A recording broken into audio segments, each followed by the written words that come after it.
택시 대신 다른 사람의 차를 잠깐 타고 호텔 대신 남의 집에서 며칠 묵고 이런 공유 경제 서비스가 세계적으로 인기입니다. 굳이 사서 내 것으로 만들 필요 없이 필요할 때만 돈을 내고 빌려 쓴다는 개념인데요.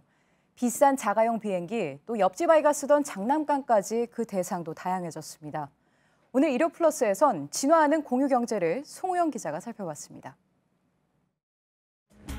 스타들이 즐겨 쓴다는 이 여행 가방은 100만 원이 훌쩍 넘습니다. 1년에 한두 번밖에 안 쓰는 사람들은 비싼 가격만큼이나 평소엔 집에서 자리만 차지하는 것도 부담입니다. 그런데 사흘에 5만 원 정도만 내면 공유 서비스를 이용할 수 있습니다. 이렇게 비싼 여행 가방도 쉽게 공유할 수 있는 건 빌려 쓰고 나눠 쓰는 공유 경제가 확산되고 있기 때문입니다. 공유 경제의 세계로 함께 떠나보시죠.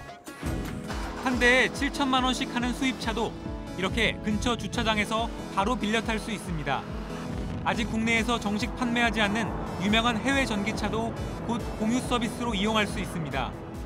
심지어 이런 자가용 비행기도 시간당 1,500만 원 정도를 내면 빌릴 수 있습니다. 미국과 유럽, 중국에 이어 우리나라에도 진출할 예정입니다. 이렇게 기업에서 이용할 만한 비싼 제품까지 공유 범위가 확장된 것과 더불어 최근에는 개인들이 공유 경제를 주도하는 경향도 두드러집니다. 아이가 좋아하는 장난감 자동차도 가지고 놀지 않는 날엔 스마트폰 앱에 올려서 이웃집 어린이에게 빌려줍니다. 아기 용품 같은 경우는 이제 잠깐 쓰다가 또 안 필요한 경우가 생기고 하루에 이제 대여를 나가는 거는 한 2,000원 정도. 출근하고 나면 텅텅 비는 집 앞 주차 공간도 공유 대상입니다. 주차 공유 앱에 등록해 놓으면 근처를 방문한 사람들이 시간 단위로 요금을 내고 이용합니다. 차가 없어가지고 주차도 안 하고 있고 빈 공간이었거든요. 한 달에 지금 봤었을 때 20만 원 정도 금액이 지금 이제 수익으로.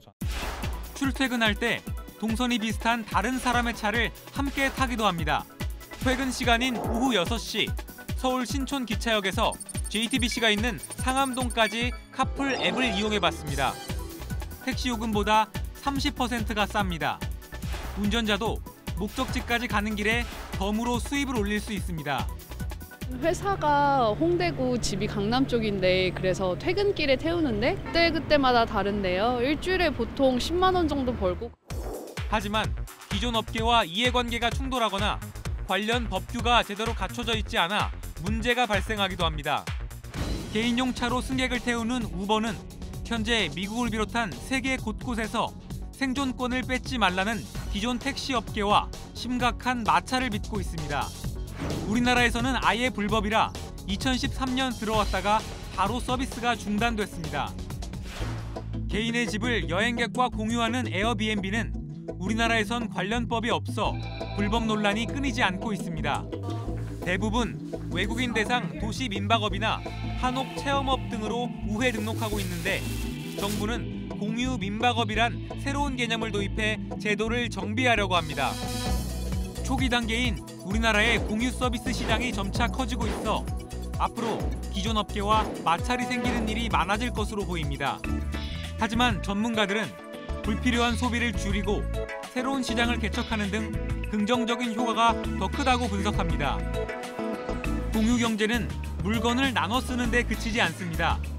한 가게를 2명의 주인이 낮과 밤으로 나눠 공유하기도 합니다. 낮에는 뷔페 식당인데 밤에는 이렇게 술집으로 바뀌는 겁니다. 시간과 공간을 공유하는 공유 경제가 우리 삶을 바꿔가고 있습니다. 일요 플러스 송우영입니다.